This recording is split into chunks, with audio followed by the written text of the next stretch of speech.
The Goku and Vegeta rematch in Dragon Ball Z was one of the most memorable fights in the Dragon Ball Z anime, and I say the anime since it wasn't much of a fight in the manga, and more so acted as a side piece to the actual plot. However, that doesn't change the impact that this fight had on the plot of the Majin Buu Arc. The fight itself is what fueled Buu's resurrection, which also led to Vegeta's death. However, that death was entirely avoidable. Very simply, Vegeta made a mistake when he knocked out Goku. That does leave us with a question though. What would have happened had Vegeta worked together with Goku like he suggested? What if Majin Vegeta and Goku worked together to defeat Majin Buu? Before we dive deeper into that, make sure you hit like and subscribe if you want to see more Dragon Ball content in the near future. Back to the story though. For starters, they'd both have to split a single Senzu, which would get them back most of their strength at least. With their power back to a suitable level, Vegeta grabs onto Goku's shoulder and he teleports them to where Buu and Babidi currently are.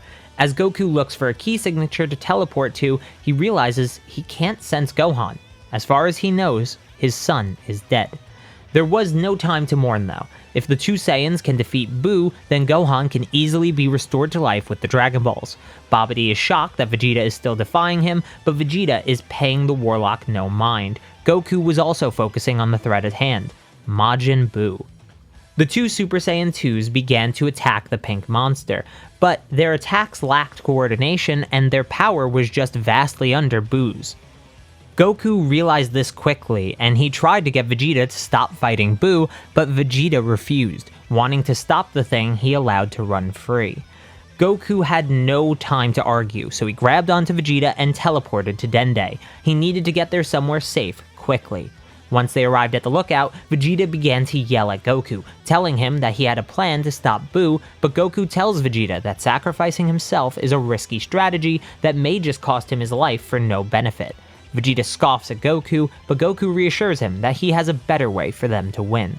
Goku quickly senses around again and can feel that Piccolo and Krillin are alive and the kids aren't too far from them. Since their key signatures are large enough to detect easily, Goku quickly grabs all four of them and brings them back to the lookout. Dende quickly heals everyone that needs it, except Vegeta. Vegeta asks if Dende refuses to heal him because of what he's done, and Dende just can't answer him.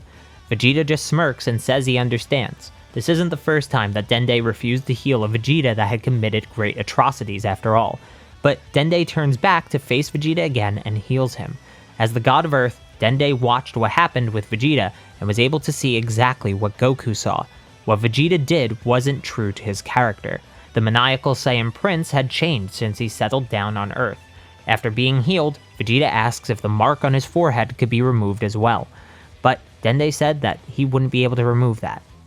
Babidi's Majin mark was applied with magic, and Dende could only heal physical injuries, so if a Senzu couldn't remove it, Dende couldn't either. And unlike the original, King Yama didn't grant Vegeta a new body that lacked the Majin mark, so for now, Vegeta would have to bear this mark on his head, and possibly forever, a reminder of the mistakes he made in his past. After being healed, the Z-Fighters began to discuss how they should handle Majin Buu, just as they had in the original, except this time, they have Vegeta. Goku suggested the idea of fusion, specifically between himself and Vegeta since he's alive in this version of events. Goku had suggested this idea in the original version of events, but had to move the plan to the kids, since Vegeta and Gohan were dead and the only suitable candidates for Goku to fuse with. As he begins to offer up the idea, the sky turns dark. The Dragon Balls were being used by Bulma and the other Z-Fighters. Just as happened originally, Goku teleports to Capsule Corp and stops them before they can make a second wish. This does mean that Gohan and Supreme Kai are saved by Kibito and brought to the realm of the Kaioshin, where Gohan will train with the Z-Sword just as he did originally. What is different though is the issue of the Dragon Radar, as well as Goten and Trunks. Since Babidi never saw Goten and Trunks in this version of events, he isn't looking for those two. He's instead looking for Goku and Vegeta, who escaped their grasp earlier. Since Vegeta wasn't as publicly known as Trunks, narrowing down Capsule Corp wouldn't happen, giving them plenty of time to get the Dragon Radar. Bulma could simply be teleported to and from Capsule Corp to get it after a couple of cities are destroyed and she realizes that they need it. With the Dragon Radar in hand and Goku not having to delay Buu, this means that Goku still has a long time remaining on Earth. With this time, he's ready to attempt fusion with Vegeta and defeat Buu once and for all. Since Vegeta doesn't know about Super Saiyan 3, there's no hit to his pride that's making him reject the idea of fusion entirely. Instead, it's just the idea of the dance that bothers him, but after realizing that he has something to protect, he agrees. So, the fusion dance occurs, and after a couple of failed attempts, they finally nail it. However, it's important to note that Goku and Vegeta aren't Goten and Trunks. The power of these adult, full-blood Saiyans dwarfs their children in every way, meaning that with their first successful base fusion, it's possible that they'd be enough to defeat Fat Buu. But they didn't want to risk it.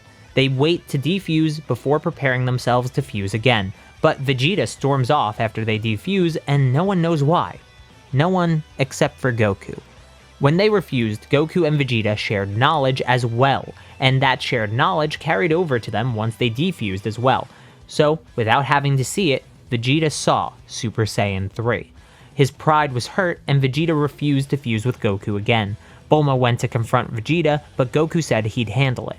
Goku goes over to Vegeta and asks if he's upset because of Super Saiyan 3, and Vegeta brushes off the question.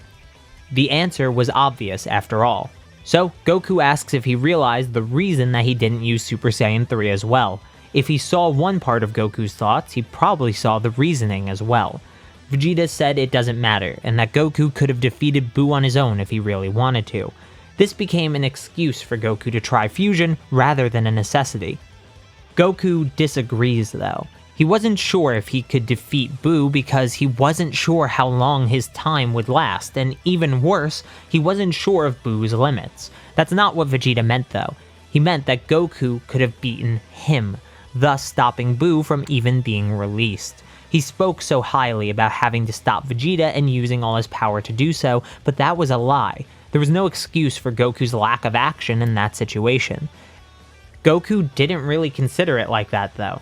He thought that saving Super Saiyan 3 and keeping his time on Earth was the better option, but it wasn't. Goku cost many lives today, and he realized he had to fix that, so he puts his hand on Vegeta's shoulder and says that they both have mistakes they need to correct. Vegeta let out a tiny smirk and agreed, so the two began their training to fuse while in their Super Saiyan forms. While all this was happening, Buu and Babidi continued their rampage. However, Buu started to realize that he didn't need Babidi, and more importantly, he didn't like him either. One wrong move and Babidi might end up killed by Buu like he originally was. But for now, he was safe. The idea of killing Babidi wasn't in Buu's head yet, since he never confronted Goku. This means that there isn't any relationship built with Mr. Satan either, so Buu never becomes a kind soul. As Goku and Vegeta continued to train the fusion dance, the issue of time became apparent. Goku's remaining time was dwindling, and it seemed like they might need more time to fully master the fusion dance as Super Saiyans. Fortune teller Baba even arrived at the lookout to inform Goku that he only has 1 hour remaining in the living realm. Vegeta and Goku both realized that wouldn't be enough, so Vegeta tells Goku that he's been dead long enough. It's time they revived him. Goku laughed and appreciated the sentiment, but he tells Vegeta that the Earth Dragon Balls are on cooldown right now, and even if they weren't, he couldn't be revived twice. However, Vegeta wasn't referring to Earth's Dragon Balls. He was talking about planet Namek. Goku didn't even consider the possibility of Namek's Dragon Balls, but Vegeta was right. They could revive him for sure. Goku had already teleported from King Kai's planet to Namek in the past, so if he tries hard enough, he should be able to find new Namek from Earth. After a few minutes of searching, he finally finds the Namekians and New Namek. Once he teleports there, he's greeted by the Namekians who still hold him in great esteem. Grand Elder Mori asks what brings the savior of the Namekians back to New Namek, and Goku simply points to his halo. The Namekians are astonished that Goku was killed, considering how great his power was, but Goku says he doesn't have much time. He asks if he can use the Namekian Dragon Balls to revive himself. There is a threat to the entire universe on the loose, and he needs to be alive to try and stop it. Mori agrees to let Goku use the Dragon Balls, and so they gather them from each village and summon Purunga, bringing Goku back to life just before his time runs out. This is where things start to become very easy. A day and a half after Goku is revived, he and Vegeta master fusion as Super Saiyans and become Super Gogeta. With this power on hand, they are more than a match for Majin Buu, who never even became Super Buu in this version of events, meaning that they easily destroy Buu for good and Babidi along with him. However, due to the timing of everything, Gohan was still getting his potential unlocked, since we were shown in the future timeline that Supreme Kai would still seek to test the Z-Sword by throwing Kachin at it, and thus free Elder Kai in the process. If you notice, this pretty much leaves us in the same situation as usual. We're just minus a good Buu in the cast and no Gotenks. This does mean that there's no one to annoy Beerus, giving Goku more time to think of using the Dragon Balls to find out about the Super Saiyan God, but all it does is alleviate the time pressure. The result remains the same. Goten and Trunks not knowing fusion doesn't really change anything, since it's not used to great effect outside of the Buu Arc. I think Gogeta versus Merge Zamasu would happen instead of maybe Vegito, but it just means that the fight lasts longer because the Vegito defusion wouldn't happen as quickly with Gogeta. There's no reason we should believe that Gogeta would kill Merge Zamasu either, because Beerus even says he can't kill immortals, and Beerus should be stronger than this Gogeta. Buu being gone just changes the lineup for the Tournament of Power temporarily until Frieza is suggested again. You could argue that the Zen exhibition goes poorly, but I just see them bringing Piccolo, who should be able to handle himself well enough considering he's stronger than Gohan, and Gohan did very well in his matchup. I don't think we'd see Gogeta in the Tournament of Power based on Vegeta's personality in that tournament, but even if we did, I don't know if it would really make that great of a difference in the end. Broly, on the other hand, would just go by faster, due to them already having a Mastery of Fusion. Nothing changes other than the timing. All in all, nothing really changes past the Buu Arc itself. I won't discuss Moreau here since a lot of people think that to be spoilers, and we'll leave the topic at that. If you're interested, I did an interview with Dragon Ball Dad if you want to learn more about me and how I came up on YouTube and things along those lines. Be sure to check that out.